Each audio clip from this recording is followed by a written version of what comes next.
You know that feeling, right? That heart-stopping moment when you open your mouth to speak English and poof, nothing. Your mind just goes completely, totally blank. It's a feeling almost every single language learner knows, and in this explainer, we're going to break down exactly why it happens and, more importantly, how you can fix it. I bet this sounds familiar. You've practiced, you know the words in your head, but when the moment actually comes, it feels like your brain just decided to take an unscheduled vacation. But here's the good news. You are absolutely not alone in this, not even close. Just listen to Marco's story. He spent days prepping for his first big job interview in English. I mean, he rehearsed his answers, he felt totally ready to go, but the second that first question was asked, his mind just froze solid. As he put it, he felt like a deer in headlights. And hey, it's not just these super high-pressure situations. Jennifer felt the exact same thing doing something simple.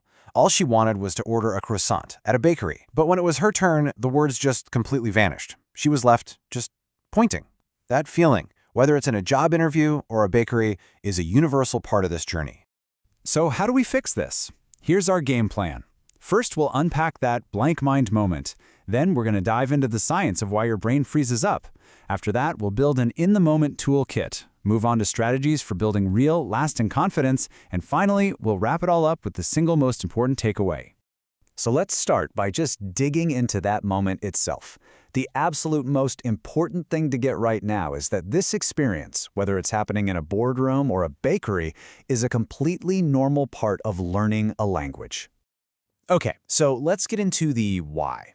What is actually going on in your brain when it just decides to shut down on you?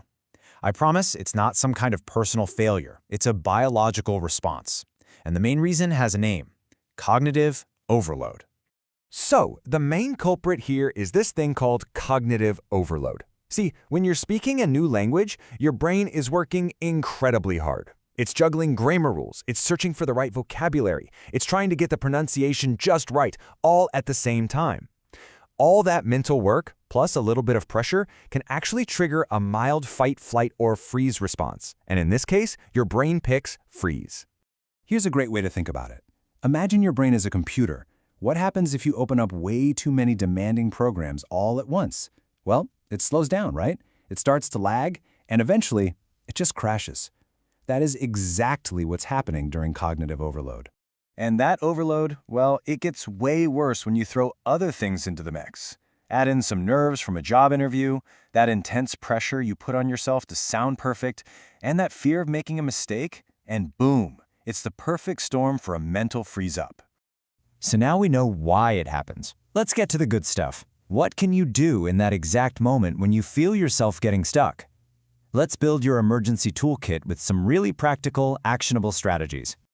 First up, you need a safety net. These are just simple, pre-prepared phrases that buy you a few precious seconds to just reset. So instead of panicking, you can calmly say something like, that's a great question. Let me gather my thoughts. It keeps the conversation alive and gives your brain a critical moment to catch its breath. Next, and this one is a game changer. Shift your goal. Stop hunting for that one single perfect word and just focus on communicating your message. If you can't remember the word refrigerator, don't panic, just describe it. The thing that keeps food cold. They'll know what you mean, and more importantly, you keep the conversation moving forward. And please, don't forget the power of a physical reset.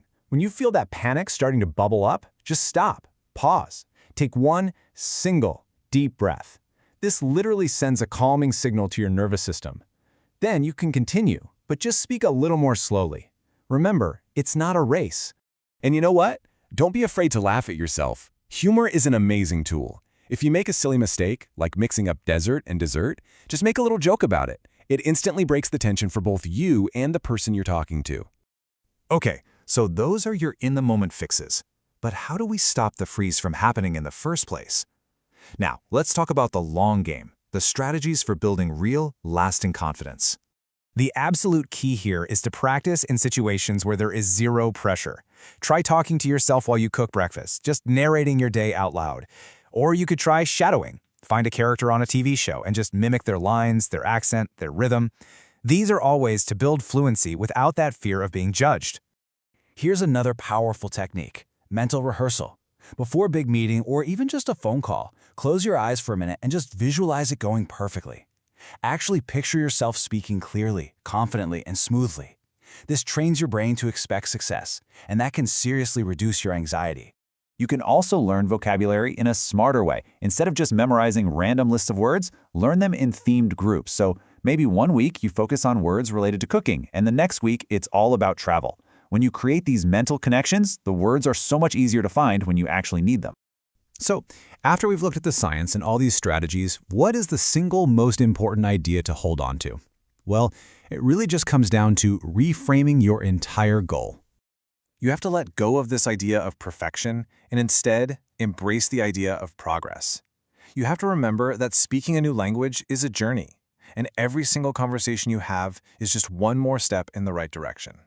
Every time you speak, even if you stumble, even if you freeze for a second, is a win. It's practice, not a performance. And most importantly, please be kind to yourself. Mind blanks happen to everyone. I promise you, even native English speakers sometimes lose their train of thought or can't find the right word. It's a human thing, not a language learner thing. So the last thought I want to leave you with is this. Armed with this new understanding and these tools, you are more prepared than ever before. The only real question left is, what conversation are you going to start next?